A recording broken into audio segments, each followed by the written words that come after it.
He doesn't get any joy bashing a bad $20 bottle of wine, but he said, quoting, he's like, but I get a little bit of joy of bashing a $200 bottle of wine. Bullying is punching down. Yeah. When you punch up, like wine at $200, they better be ready to take criticism because they're asking a lot in return of the wine consumer. But when you're talking about under 20, I think that's punching down. It feels like bullying.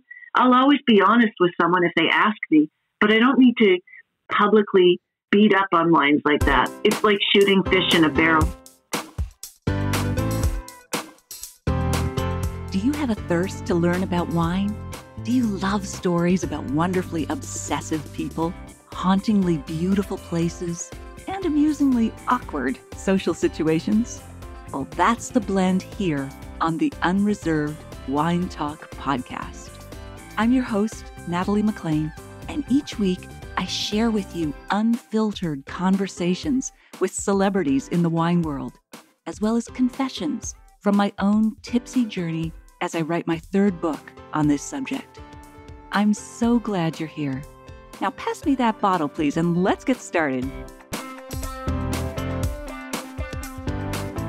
Welcome to episode 241.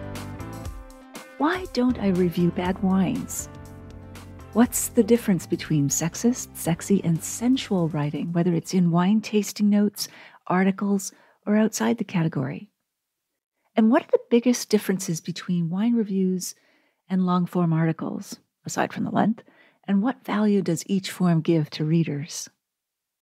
In today's episode, you'll hear stories and tips that answer those questions and more in part 2 of my chat with Luke Whittall of the Sipster's Wine Podcast. You don't need to have listened to part 1 from last week first, but I hope you'll go back if you missed it after you finish this one. Books live and die by the number of Amazon reviews. So here's the hard truth. Books live and die by their number of Amazon reviews, as that's where 70% of book sales happen. Reader reviews are the number one factor that potential book buyers consider. And there is a lot of competition to get noticed these days when there are 2,700 books published every day. Amazon doesn't even start showing a book to those browsing their site until it has 1,000 or more reviews. And although my new book, Wine Witch on Fire, Rising from the Ashes of Divorce, Defamation, and Drinking Too Much, is doing well, it is nowhere near that. Everyone's busy, so getting reviews from even those who like the book can be a challenge, yet every review has such a huge impact. That's why one author I know has started asking her readers for a kidney first. Yes, she is kidding, but then she lowers her ask to request an Amazon review instead. It's really easy to do. It takes 90 seconds, and as she said, it's a whole lot less painful than organ donation. But here's the thing. Most potential book buyers look at how many reviews the book has and its average rating. They don't read the actual reviews. And that's why your review doesn't need to be long or literary. It's not a book report. It can be as simple as something like, I enjoyed this book and I'd recommend it to friends. That's it. Even if you haven't finished the book or you didn't purchase it from Amazon, you can still leave a review. For better or worse, many folks buy books based on their star rating out of 5 as much as they do for scores out of 100 for wine. We all have limited time, so if we have to choose between a book that's rated 5 stars and one that's 4 stars, we know usually the one we'll pick. Similarly, Amazon and other sites show only books with the highest ratings in search results. I used to think that no book is perfect, and therefore 5 stars is impossible. But given the way that the algorithms work these days and the competition, it's really difficult for any book to break through or break even without them. Thank you for considering this. You can bet I am checking the Amazon site daily for reviews, so when I see yours, I'll not only thank you profusely, I'll also add you to the organ donation card in my wallet. Okay, seriously. Reviews help tremendously with sales. Sales lead to spreading this book's message of hope, justice, and resilience, and more importantly, to that message finding its way to those who need to hear it. so they know they're not alone in their struggle. You can go to Amazon directly and search on Wine Witch on Fire, or visit winewitchonfire.com/stores. If you've read the book, I'd love to hear from you at natalie@nataliemclean.com. If you haven't got your copy yet and would like to support it and this podcast, please order it from any online book retailer, no matter where you live. Every little bit helps. I'll put a link in the show notes to all retailers worldwide, nataliemclean.com/241. Okay, on with the show.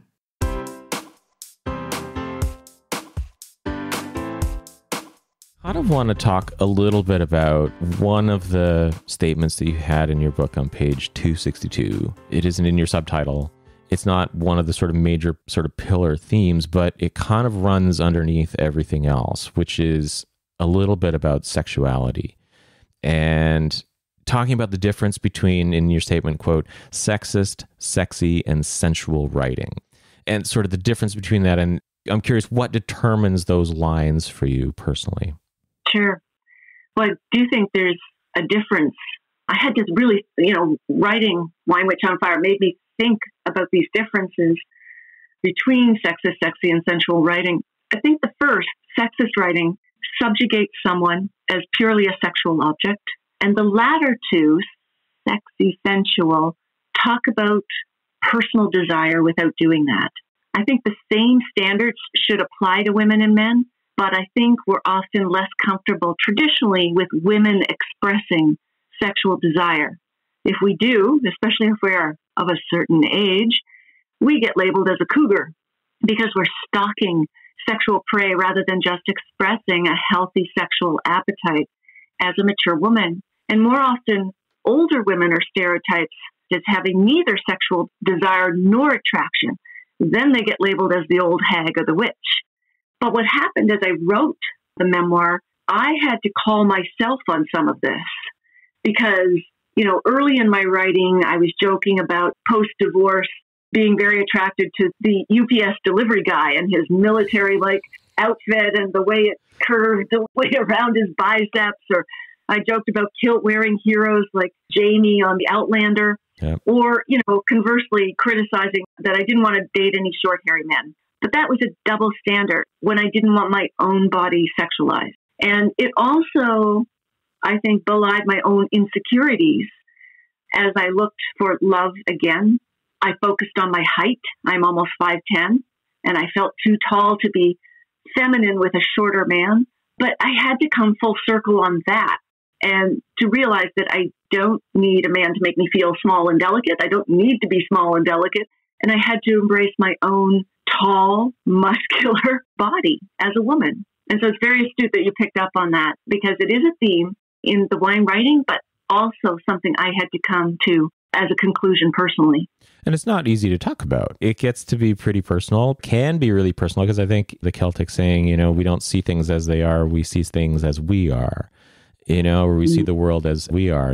And I don't know if that's Celtic or wherever, but I just remember seeing that somewhere. Let's credit the Celts. Why not? Why not? So I've also found that even in other writings, there's a lot of conflict. And a friend of mine, Laura Milnes, who has the Crushable Wine Club in Toronto, she's written a little bit about it, or started to, and finds the whole thing so confusing as to be just completely impossible. And it's like, it all comes down to the why, why is it for you versus why is it for this other person and things like that. And is that sort of what it comes down to? You just had to discover your why? Was that something that maybe we just don't think about quite as much? And maybe something like a divorce kind of brings that in. I've been through it. One of the things that really drove me through this book was that I've experienced that divorce as well, and unexpectedly. And so it really does make you think about that kind of stuff. I mean, you have to at that point. It does. It makes you reevaluate because especially if you're the one who was left, so to speak, you question your own desire, Desirability.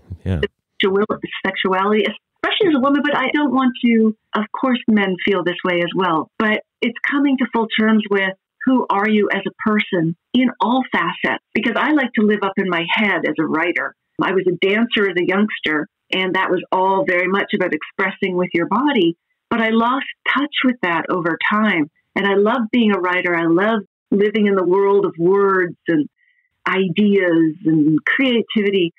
But I think if we want to be healthy, we have to think of ourselves as whole beings. We are our minds, our bodies, our sexuality, our emotions. And a lot of that gets shunted off as we get older. But I think if you can come full circle and embrace it, I think you can be a healthy, happier person. And you'll recognize what feels right for you in a relationship or what feels right to you when you're reading something. You'll recognize whether that's sexist writing or sensual writing, because you'll have a sense of who you are when it comes to those dimensions as well. Do you find that's changed now with wine writing, or at least wine reviewing? Because I think I'd like to sort of differentiate wine writing from maybe wine reviewing. There's a lot of wine reviewers who will taste a wine and then put their tasting notes and then publish those. Whereas I think wine writers, as someone who would be writing about the wine industry, I'm thinking of like Bianca Bosker, for instance, or, people who've written about their experiences in the wine industry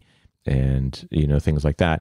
Are we changing the way that we think about wine writing in that way? Is it becoming more of the experience based and less about the you will taste cherries and strawberries and rhubarb and things like that? Yeah, I think there's more reflection going on in wine writing to pick up on your differentiation, because so much has changed, and not just Me Too, but, Black Lives Matter. I mean, there's a whole lot of issues that we need to be more thoughtful about. And I think that is coming out in more and more writing, and the people who are actually doing the writing is becoming very slowly more inclusive. Still very much a long way to go. Wine reviews, I think there's definitely greater awareness. So I still see those terms like a feminine wine and a masculine wine. And, feminine means light, easygoing, one of the bitch pours like Prosecco, Rosé, Pinot Grigio, versus a masculine wine is complex and layered and full-bodied, and Cabernet, Shiraz. I've seen Chardonnay described as slutty or blousy, but never with the big reds. Yeah. So I still see it, but I see less of it for sure in the wine tasting notes. There's far more reflection going on, though, I think, in the wine writing and the think pieces. Is that changing, because more women are getting into this through the inlet of social media? There's the wine influencers out there are largely women. Is that where we're generating right now? Potentially, I mean, I know this is a bit of a crystal ball question, but is this where we're generating the next generation of wine critics and wine writers? Is that where they're being schooled right now? We're certainly more aware of wine influencers on Instagram because they have such a public profile, and TikTok. Yeah. And a lot of them are young women. And again, a double-edged sword. I applaud their initiative, their entrepreneurialism. Some are earning a living at it or a partial living. And then they still get criticized, some of them, as being, babes, boobs, and bottles, right? They're just pretty, looking for a pretty Insta filter. And I think they still need to fight against those old stereotypes to be taken seriously. Yeah. There's a lot of that out there still.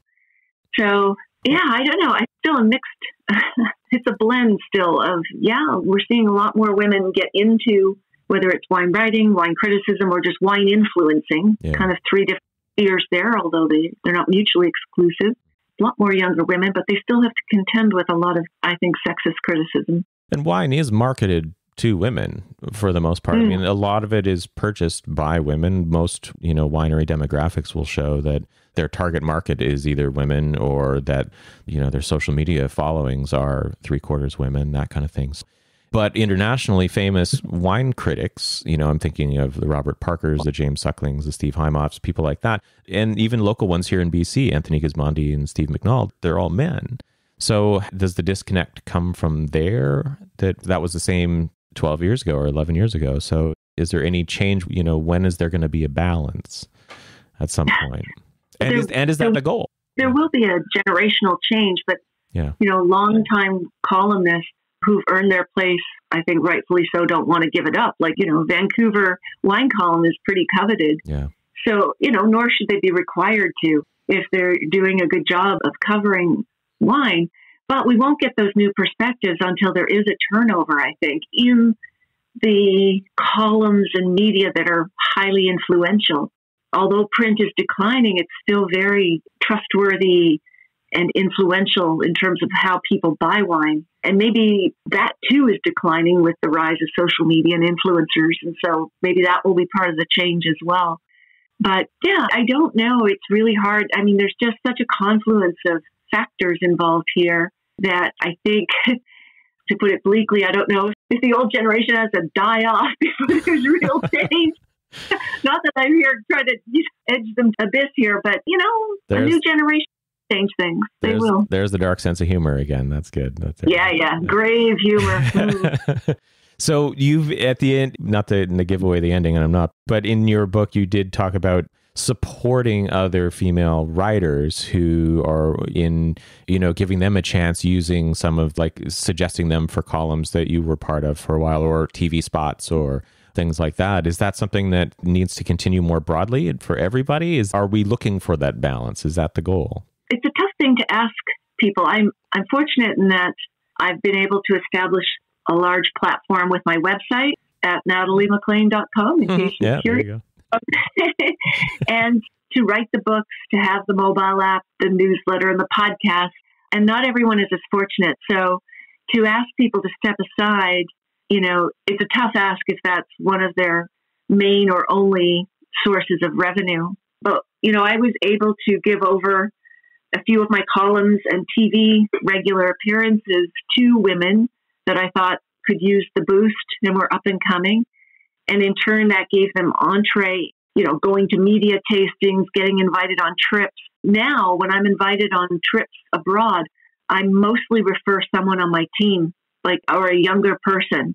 I'm not even talking about people employed with me, but, a younger person who might be contributing wine reviews already to the site. I'll say, this person can go, they will write an article, I will edit it, we will publish it on our site, provided that they had a positive experience, like the wines, etc. So, I think Jancis Robinson does a lot of that, promoting younger writers, up and comers. And I think people do it where they can. Sure, there's always room for more of it, including by myself, could be doing more. But I think it is important, for sure. When you can do it, it's really important to do. Now, you've moved over, I don't want to say you're not leaving writing, but you're getting into podcasting. You are into podcasting, and you have a podcast of your own. How are you enjoying that? I love it. It's called Unreserved Wine Talk, and I try to seek out people in the wine world who have fascinating stories to tell. So I would say a minority of my guests are winemakers, and that's not to slam winemakers, but I only want to talk to winemakers who know how to tell a really good story, because I'm not interested in the type of oak or that you picked between the raindrops or whatever. I want people who... You know what the story we get, Luke. Oh, yeah. Not a story, it's a press release. But I want to know struggles, human stories. And through those stories, let's learn about wine. But it's like my mom used to sneak the peas, the vegetables, in my mashed potatoes. So people don't want to be educated. They want to be entertained. They want to be wrapped up in a story. And then, oh, well, I remember when they were talking about this, and it kind of slipped out that this might be the correct way to decant a wine. So as opposed to, here are the 7 steps to decant a wine. So that's what I'm looking for on my podcast. And yes, I'm kind of just going off the beaten track wine-wise, because my podcast is not structured of, okay, let's deal with France. Right. And, episode 1 will be on Burgundy. Episode 2 will be on Bordeaux. I'm looking for storytellers, and we'll be all over the map, literally. But in the end, I think you'll be entertained and still have learned something about wine. Has it given you more freedom to explore a little bit? Yeah, it does, for sure. Yep. And people come up with surprising insights, surprising things that they're willing to divulge. I love it. And it keeps me engaged and interested as a writer. Several people who read this book as early readers said I should write fiction. That was like a really great compliment, because I just want to perfect my craft. And the craft comes in a couple of different forms. It comes in the writing, but it comes in the interviewing. So how can I be a better interviewer and get better stories out of people? And so I also study great interviewers like Larry King, and I'll listen to podcasts or radio shows just to listen to how they're structuring their interview. Yeah. So things like, what's the question after that question? The why, until you kind of get down to, well, that's just because, can drive people. But trying to dig deeper, always trying to dig deeper, and to get beyond the press release answer. Now, that really resonates with me because I'm not trained as a journalist in any way. And I think we're both educated, but you're not trained as a journalist either. But we do have education. We've both been to universities and things like that. It's almost like we're discovering a new job in a way, in some ways, by exploring that kind of, maybe journalist students sort of, learn this thing in their first class or something like that. But, for us, it's almost a kind of a fun way to explore, because I do all that stuff too. I listen to the radio shows and interviews just to see how they'll structure an interview, which I think is what made me, more nervous than anything to be asking, to be doing these questions. I mean, I have 7 or 8 pages of stuff that we could be talking about here, but this is great. But I'm hoping it's like, wow, now the pressure's on to come up with like a really good other one, after that. But no. What I take from what you say, though, is that you really are getting a lot of enjoyment out of the podcasting, which is the same, for me as well. So I can totally relate to that. So it's kind of, between writing a book and doing the podcasting, that's where I get my intellectual stimulation now. Because I try to challenge myself to bring out the best in my guests, especially if they're nervous or, think, oh, you should just know that or whatever. Let's not make assumptions. And I try to dig under the answers when I can. And it is about the story, too. Like, I worked with John Schreiner to co-write the Okanagan Wine Tour Guide, the last edition. So I really got to see how John worked, which was really fascinating, because from what I saw, it was, and he is trained as a journalist. He was a journalist for many years, Financial Post and others. And for him, I thought the draw for him would have been, the wine, you get to taste all this wine. But of course, he was tasting BC wine before it should have been consumed by humans. Let's be honest. It wasn't, it wasn't the great thing that it was now. So clearly it couldn't have been the wine that was the draw. And what the draw for him was the people with those stories and how fantastic that is. And he just loved writing about it. Is that sort of the same thing then for you that you're doing now? Yeah. Yeah, because you might find this too, Luke, is my calling card. It gives me an excuse to be nosy, to ask impertinent questions that I would never ask in a polite dinner party setting. And I am naturally shy and an introvert.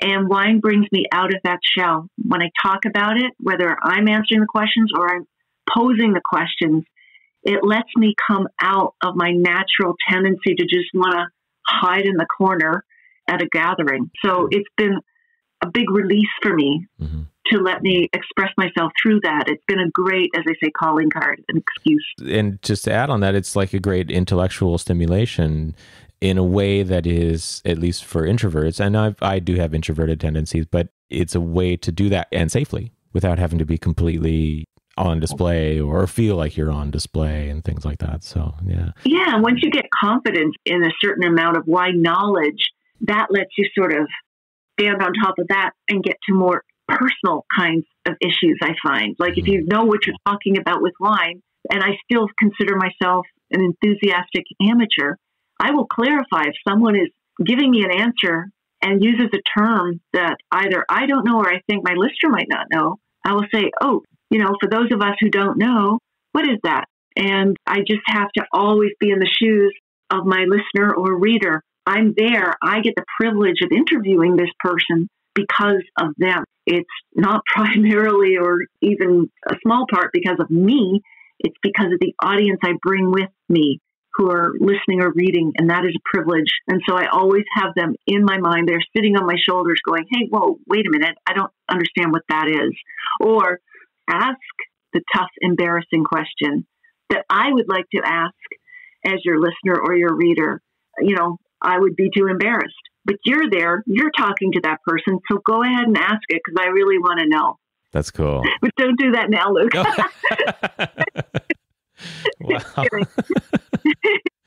What's the most embarrassing thing I can ask here? Let's find out. Too late. Now, on your podcast and your guests, you are each drinking a glass of wine normally at the time, and you talk about that wine. Do you use that as sort of a jumping off point for things? Is that just a way to kind of add the wine element to a podcast that wouldn't maybe potentially have wine element to it? Is that sort of the reason behind that?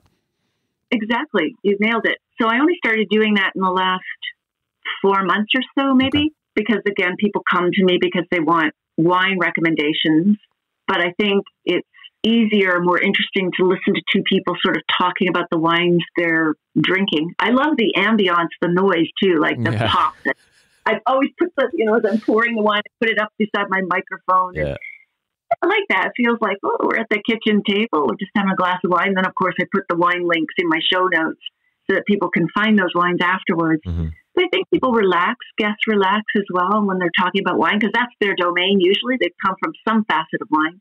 So it gives them something to cling to if they're uncomfortable and can swallow the wine. But so that's exactly why I added that. So for our listeners that are wondering what we are drinking right now, I have a beautiful mug of water because it is, just so everyone's clear, because we started this at 8:30 in the morning. I see you've been sipping something too, but I'm assuming it's a Chateau de l'Eau as well, sort of nice. It's a Chateau de l'Eau. It's either water or vodka, but I don't like hard. This is definitely water. Definitely water, yeah. So I'm in BC, so have you tried any... I'm sure you've tried Pinot Noir from BC, but is there any that stand out that you can think of offhand? And sub-question, have you tried any from Vancouver Island? Oh my goodness. So I have, Blue Mountain comes to mind, just an exquisite Pinot Noir, and they kind of specialize in it. They're down the road from where I live actually right now. Oh gosh. Wow. I really have a problem if I lived out there. So we don't get a lot of BC wines in our liquor stores here in Ontario because we are still regulated fully by the LCBO. So wineries from BC do send me samples, but I don't get a broad swath because if they can't sell them here, why are they sending it to review? Although, as direct shipping opens up, that may change. So to answer your question, I off the top of my head, I'm not thinking of a Vancouver Island wine, which sounds like I don't know my own country, but it's because I don't get a lot of samples, but I am a huge fan of BC wines when I can get them. It's the farthest, that would be the farthest Pinot Noir from you. You were in Ottawa. Yes. Or you're still in Ottawa, I guess, eh? Yeah. I am. So, that would basically be the farthest Pinot Noir for you, but I'll send you some suggestions because there's some absolutely beautiful Pinot Noir being made there, and it's the way that you were describing Pinot Noir in your book, and before we started recording, actually, there's some good stuff out there. We had one, actually. We had Alderley Pinot Noir on our podcast just last week, actually, with my friend. Now I'm getting thirsty, and it's only 1:45. It's not the ungodly hour you have in the morning, but I'm already thinking. Getting there, though. Yeah, no, that's true. So there's a quote that really stands out for me that I'd like to kind of ask you about. Getting to know people before forming an opinion is the opposite of the rush to summary execution on social media. That's a beautiful statement. And is that something that we need to try to do more? Really getting to know, and how can we do that online? Is that even possible online? Yeah, I think it's about reserving judgment if you can. We're human. You're going to judge someone based on how they look and whatever. But if you can resist the temptation to publicize what you think, to tweet right back or to pile on, I think you will add to the humanity on this planet. So you're human, you're going to make a judgment, but can you get a bit more information and wait? Because, what I've realized is that, on social media, it just seems, as we've said, there's no room for nuance and complexity. Everything's black and white. Everything is a one-word answer to a novel. We are multitudes, but we can't be defined by our extreme edges. We're not the worst thing we've done. We're not the best thing we've done. We're everything in between. And if we want that for ourselves to be understood that way, we have to give that to others. So now, I'm a lot less judgy than I was before this all happened. There are two sides to every story, more than two sides often, and to every person. So now I try to dig deeper because I recognize often there isn't only one right answer or one way to describe a person. And it's often the questions that matter more when we're dealing with people. So I try to do that. If you're going to be less judgy, as you say, how does that affect how you approach a wine? Effectively have to be judgy. As a critic, does that sort of maybe soften the edge when you have a really like legitimately terrible wine where, does it kind of like, well, no, maybe this was just a bad vintage, or, you know what I mean? Like, does that change how you approach wine too? Or have you managed to kind of keep that separate? Not at all. I'm more judgy than ever on wine. No. What it does do, okay, so I try to evaluate a wine on its merits, but if I think it's faulty, I'm not going to write about it. I will contact the winery or the agency that sent me and say, listen, I think this wine is off. Your choice if you want to send me another bottle. I'm not going to review it. That's fair. It's fair. What I also do too is people disagree with me on this, but I also don't review bad wines. And some people say, well, you should be shouting out, warning people against bad wines. But I don't, because I don't want to give my readers a long list of wines they have to remember not to buy. There's so many good ones. And yes, I believe a bit of it is good karma. What you put out comes back to you in the world, the energy. But it's pointless. I mean, if someone asks me, hey, what about this wine? I'll tell them on email if I've tasted, and sometimes that matters more with the wines people collect. Right. So an expensive wine, I might publish a review, say for a $200 bottle, and I will review it and maybe give it what I consider a low score, say an 87 or an 88. And that's a signal to people who collect verticals every vintage. Yeah. Say, I don't know if this is worth your money. You decide. Yeah. But otherwise, beating up on commercial brands, and by that I mean some of these critter labels, it just feels mean to me and mean to consumers who like those wines. If that's what you like to drink, great. And this already sounds snobby, but serve a market. There are many, many people out there who love full-bodied wines with a lot of residual sugar. Yeah. And there's no problem with that. Getting all hoity-toity with it and slamming those wines, I don't know what the point is. Yeah. They serve their hit. Live and let live. I worked in a wine store that had 900 wines, and of those 900 wines, and they were all BC wines, and of those, not all of them were writing home about, there were some that were really, in my mind anyways, just not, I don't want to use a technical word, but horrible. They were just not good. But I know I had customers come in and they saw that bottle or those bottles and they're like, oh, this is my favorite wine. So I'm like, well, who am I to judge what your favorite wine is, And so ever since that happened about maybe 7 or 8 years ago, and I remember thinking, wow, that's really different. And it changed for me anyways at the time. And this is on the tail end of my old podcast that I used to do, where we did a wine review every single episode. It kind of tempered me at least a little bit in that way, where I'm like, well, this could be someone's favorite wine, and who am I to bash that for them? I don't want to take that experience away. That's a great experience for them. So exactly. And there's no place for wine shaming. I've said it, Yeah. Why are we doing that? Most people, I think many who write about wine are all about the democratization of wine, and let's bring people in and, let's make people comfortable with wine. But you can't start wine shaming people for their choices. You have to meet them where they are and say, hey, that's great that you love this wine. If you love that one, maybe try this one, and just help them broaden their repertoire, not shut them down right from the get-go. Yeah, and it's almost a fine line in some ways, too. Yeah. It's interesting you mentioned the democratization part. That was Robert Parker's big flag, I think, from the 80s that he talked about. Steve Hymoff, though, had a really interesting quote in one of the wine movies that I've watched. I can't remember now. It's Blood into Wine, I think, with Maynard James Keenan in Arizona. And he was saying that, he doesn't get any joy bashing a bad $20 bottle of wine. But he said, he's sort of quoting, he's like, but I get a little bit of joy of bashing a $200 bottle of wine.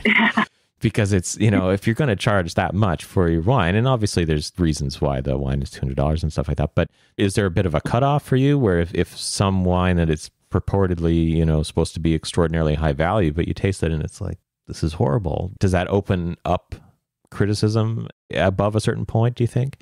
Great question. And that just brings to mind, bullying is punching down. Yeah. When you punch up, like to the rich, the elite, or whatever, people usually take that with humor because someone's already in a position of power or has made themselves a public figure or has priced their wine at $200.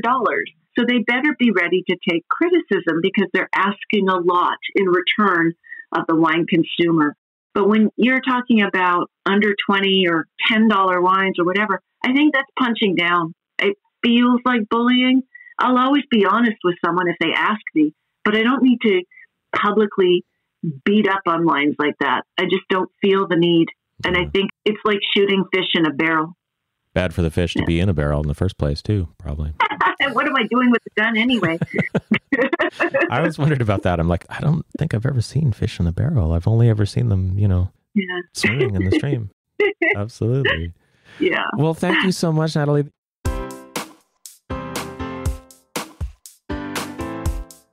Well, there you have it. I hope you enjoyed my chat with Luke. In the show notes, you'll find the full transcript of my conversation with him, links to his website, books, and podcast, the video versions of these conversations on Facebook and YouTube Live, and where you can order my book online now, no matter where you live. That's all in the show notes at nataliemaclean.com/241. Email me if you have a sip, tip, or question at natalie@nataliemaclean.com. If you missed episode 33, go back and take a listen. I chat with the smart woman behind the Wine for Dummies books, Master of Wine, Mary Ewing Mulligan. I'll share a short clip with you now to whet your appetite. In restaurants, it's very important. And I think that the activity of describing what you like in a wine, I think is very key. And so not going into a restaurant and saying, I like Cabernet, but saying, I like dry reds. I like medium to full-bodied reds. I like red wines that have tannin. I don't want them to be mouth-drying, but I want to feel the tannin and the structure in my mouth. This all describes a typical Cabernet. And then trust the sommelier or the wine staff person to give you something. And I will buy something that I never had before in a restaurant on the slightest excuse. I mean, all I need is an excuse to try it, and I will try it.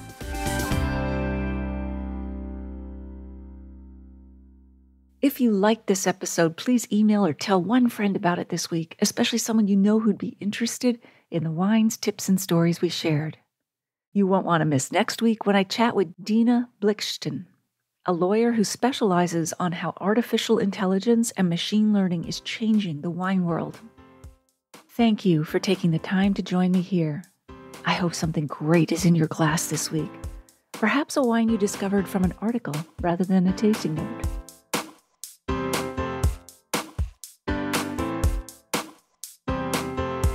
You don't want to miss one juicy episode of this podcast, especially the secret, full-bodied bonus episodes that I don't announce on social media. So, subscribe for free now at nataliemaclean.com/subscribe. Meet me here next week. Cheers.